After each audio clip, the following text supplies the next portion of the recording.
What if I told you that thinking like the top 1% has nothing to do with being smarter? Here's the truth. I grew a multi-million-dollar business from nothing but training my mind to think less, not more.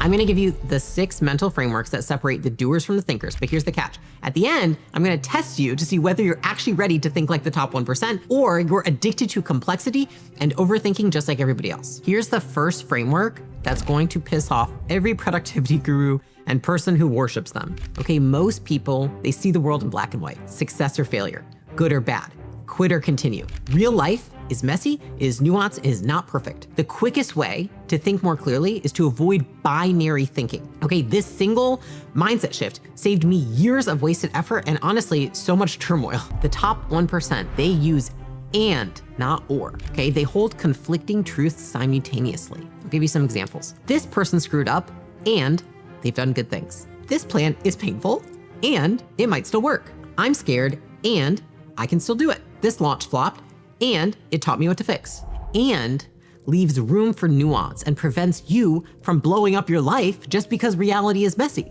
The hardest and that I've had to hold is I'm successful and I'm still figuring it out. For the longest time, I used to think to myself that if I did anything to conflict with the person I wanted to be, with being successful, with being perfect in somebody else's eyes, that I was a bad person. And so a mantra that I started saying to myself was I would say, I'm a good person and I do bad things sometimes. And it sounds silly and ridiculous, but it was probably one of the most relieving things I could have ever done for myself because I held myself to this unrealistically high standard, and it's just like created a huge level of relief for me. It's also allowed me to have more clarity of thought. So what you wanna do is you wanna start using and statements in your hardest moments. I feel like giving up and I can take one more step. This is harder than I thought and I'm still learning and I will continue to learn. Thinking in ands builds mental flexibility. It can give you clarity, and it also gives you emotional resilience. Because when we speak with ors, we also make ourselves feel worse than we already feel. This next framework will make you realize why you're stuck in these mental loops. Inversion thinking. The top 1%, the people with the biggest businesses, the most money, the best in shape bodies, the strongest relationships, they don't focus on how to win. They actually focus on how to avoid failure. Most people believe that if they just think more, that they're gonna make better decisions, that they're gonna make more money, that somehow their life is gonna get better. As if there's some level of genius that you unlock through like over-analysis, like suddenly you're gonna become like Warren Buffett overnight, right? Like, okay, if I think enough each day, I'm gonna unlock perfect solutions, I'm gonna have the best life ever. I used to think this way. I used to think that planning and obsessing meant that I would be more prepared to take action. But actually, all that extra thinking actually makes you worse, and here's why. Okay, 1, overthinking fuels overconfidence bias, making you believe that just because you've crafted this incredibly detailed, flawless plan, that it's actually going to work, and that it will work better because you thought about it more. That's not true at all. In fact, it just makes us feel better. It doesn't actually mean that we will do better. The second reason is it causes confirmation bias, where you selectively gather reasons to justify what you already want to do. So here's what the thought, thinking, productivity industry won't tell you. Overthinking is procrastination dressed up as productivity. My biggest breakthroughs came from asking one question, which was, how could this go wrong? Inversion thinking flips the question from, how do I succeed, to what would guarantee failure? And so it's easier to spot failure patterns than to predict success. That's because avoiding the pitfalls increases your odds drastically. So let me give you an example of this, okay? Building a $100 million business. Instead, I say, what would guarantee that I fail at building a $100 million business? I would hire incompetent people. I would have no technology to support growth. I would treat people like Those are all the things that I would have to do to fail. And so how do I succeed? I do the opposite of those things. And so that's why inversion thinking is such a great unlock, because you essentially take the things that would create the failure and you turn them around, which is what creates success. So you want to stop trying to think your way to success and start thinking your way around failure. The next time that you're planning something, ask yourself, what would guarantee that I fail at this? And how do I avoid those specific traps? If you're a chronic overthinker, the inversion framework is for you. I have a somewhat controversial opinion, which is I think that most people are addicted to their own suffering. Okay, sunk cost fallacy. This is when you stay committed to bad decisions because you've already invested time, money, or energy, even though the thing no longer makes sense. Most people, they stay stuck with bad decisions, not because they're working, but because they don't want to waste what they've already put in, okay? So for example, I spent 2 years of my life building a product I knew wasn't working. I knew that the market didn't really want it, but I'd already invested so much of my time into it, I didn't end it soon enough because I was protecting my ego rather than my future self. And I remember the day that I said, like, I cannot do this anymore. This is not the right thing. Like, if I were to start from zero today, I just wouldn't build this. And it was the most freeing day of my life. And it was when everything changed for me. I said, if I can get rid of this business that I put 2 years of my freaking life into, I can get rid of anything because it doesn't matter. It's not for me anymore. And so if you're a top 1% thinker, you ask yourself this question: if I had nothing invested in this thing, would I still start this today? Would I still be with this person today? Would I still pursue this path today? Would I still make this decision today? If the answer is no, it's time to pivot or walk away. Another example I can give you, you might relate to this. When I was 23, right before I met Alex, I got a dog. Loved the little dog, sweet little dog. I wanted a dog for so long. I love that dog. And then I started business a year later. And all of a sudden, all the joy that that dog gave me was replaced by all the stress of having to travel and then having someone to take care of it and then him hating them away all the time, all these things. And I remember about 11 months in, I asked myself, if I didn't already have the dog, would I get a dog today?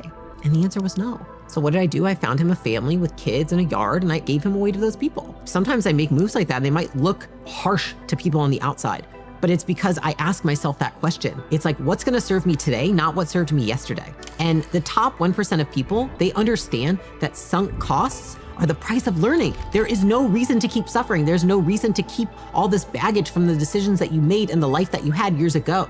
Sunk cost is not a valid reason to continue suffering or to continue with a decision that you know is no longer serving you. But here is where 90% of entrepreneurs waste their time. Most people, they try to improve everything at the same time. And then what happens is that you dilute your focus, you slow down results, and you don't actually able to break through on any one thing because you don't have enough attention towards any one thing. And that is the opposite of clear thinking. So many people waste hours overthinking simply because they do not know how to identify a bottleneck. A bottleneck is the one limiting factor that constricts all of your growth, okay? And so what happens is, like, most people waste their time optimizing parts that aren't the constraint, either because they're good at them, because they like them, because they want to avoid the thing that's the real constraint. It's kind of like when people go on a diet. I saw a girl the other day. She literally was like, I'm doing 90 minutes of fasted cardio a day. I'm hitting the gym in the afternoon with my trainer. I'm doing this, I'm doing that. And I was like, so are you losing weight? And she was like, well, no, because like I tend to like binge at night.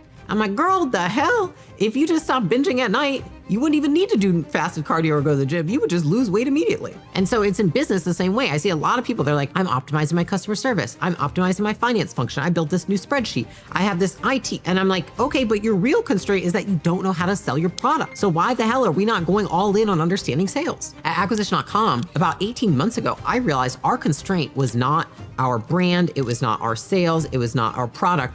Our constraint was finding the right talent to find the right people to fill the roles we needed to scale. So once I realized this, I stopped obsessing over everything else in the business. In fact, I told my whole team, the next 2 months, all I'm gonna do is focus on recruiting. And so all I did, I cleared my calendar, it reflected my priorities, I focused entirely on recruiting. Everything else was a distraction to me. And so constraint thinking is how you create breakthroughs instead of incremental improvements in your business. I use this same theory with myself. If I'm trying to improve my health, my happiness, my relationships, I think to myself, what's the constraint? And it usually means that you want to get rid of something or change something drastically rather than optimize all these little parts around it. So for example, if you're thinking about a relationship, you can find the constraint in a relationship for sure. I remember at one point in my relationship with Alex, it was easy for me to identify the constraint because everything would be really good until he would do something that I didn't like. And then I would cold shoulder him. And then that would create like anywhere from a couple of days to maybe like a week of tension. This is like a decade ago. And then I realized that looking at a relationship, the only times that I really felt like it was not a good relationship were in those times where I was cold shouldering him. So I said, okay, well, what would it take for me not to cold shoulder and to open up and to do all these things? And I tackled that. I didn't try and like, oh, can I make him dinner? And can we do this? And can I give up? No. All I needed to do was just like stop acting like a child in those moments. And that will probably make the relationship a lot better. And improving things doesn't actually come from doing more.